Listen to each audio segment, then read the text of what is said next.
அண்மை செய்தி. நிலச்சரிவால் பாதிக்கப்பட்டுள்ள வயநாட்டில் மீட்பு நிவாரணப் பணிகளை ஒருங்கிணைக்க மத்திய இணையமைச்சர் ஜார்ஜ் குரியன் அங்கு விரைந்திருக்கிறார். இதை பற்றின மேலும் விவரங்களை எமது செய்தியாளர் சரவணகுமார் வழங்க கேட்கலாம். சரவணகுமார், வணக்கம். விவரங்கள் என்ன பகிரலாம்?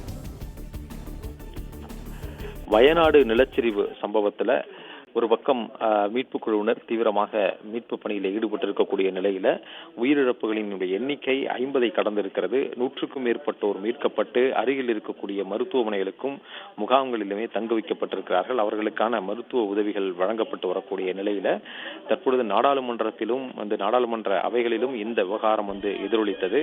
இந்த கேரளா மாநிலம் வயநாட்டில் நடந்த இந்த நிலச்சரிவு சம்பவத்தை தேசிய பேரிடராக அறிவிக்க வேண்டும் என்ற ஒரு கோரிக்கையும் முன்வைக்கப்பட்டிருக்கக்கூடிய நிலையில் தற்பொழுது இந்த பேரிடர் நடந்திருக்கக்கூடிய வயநாட்டிற்கு மத்திய இணையமைச்சர் ஜார்ஜ் குரியன் சம்பவ இடத்திற்கு விரைவதாக தெரிவிக்கப்பட்டிருக்கிறது.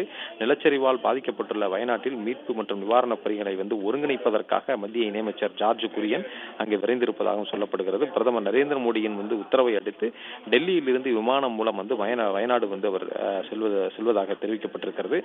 மீன்வளத்துறை இணையமைச்சரான ஜார்ஜ் குரியன் கேரளாவை சேர்ந்தவர். அவர் இந்த மீட்பு பணிகள் நடைபெறக்கூடிய இடங்களுக்கு மத்திய அரசினுடைய பிரதிநிதியாக அங்கே சென்று அதற்கான அந்த மீட்பு பணிகளை ஒருங்கிணைப்பார் என்றும் தெரிவிக்கப்பட்டிருக்கிறது. மக்களவையில் மத்திய நாடாளுமன்ற விவகாரங்களுக்கான அமைச்சர் கிரண் ரிஜிஜு இந்த தகவலை தெரிவித்திருக்கிறார். கேரள வயநாட்டு நிலச்சரிவில் உயிரிழந்தவருடைய எண்ணிக்கை 50ஆக அதிகரித்திருக்கக்கூடிய நிலையில் இதுவரை 49 பேர் சடலங்கள் மீட்கப்பட்டிருப்பதாகவும் தெரிவிக்கப்பட்டிருக்கிறது. தொடர்ந்து மோசமான வானிலையின் காரணமாக மீட்பு குழு மீட்பு பணிகளை உடனடியாக துரிதப்படுத்துவதிலும் ஒரு சிரமம் சிக்கலும் ஏற்பட்டிருக்கிறது.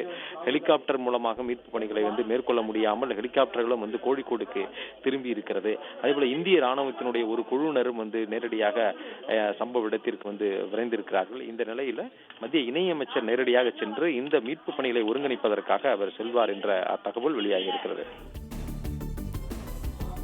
விவரங்களை வழங்கியமைக்கு நன்றி சரவணகுமார்.